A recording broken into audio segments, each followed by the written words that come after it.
importance of power electronics is very, very clear because it is coming in multiple components of the electric vehicle architecture. Yes, sir. And right now we see that most of it is coming from China. Most of the current solutions are coming from China. So, what is the Indian vision, or what should be the Indian vision for power electronics? Sir, here the thing is that when they are designing their converters, that is designed for their environmental condition, their driving cycle, their driving habits of habits. But same driving habits, same environmental situation cannot be there in our country.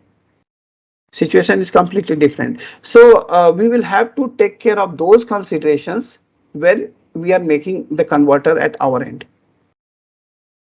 Otherwise, there's a definitely there is a possible of possibility of accidents.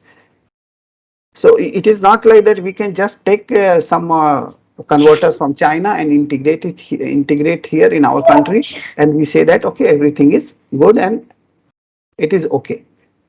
So a good experience of the automotive is also required when we are going for such integrations.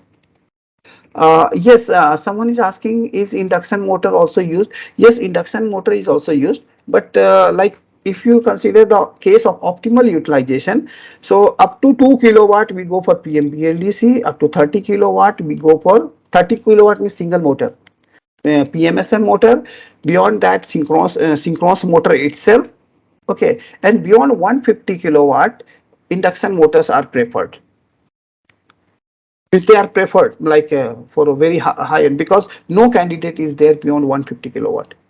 But it is not like that you cannot use PMSM machine for the low power rating or induction motor for the low power rating.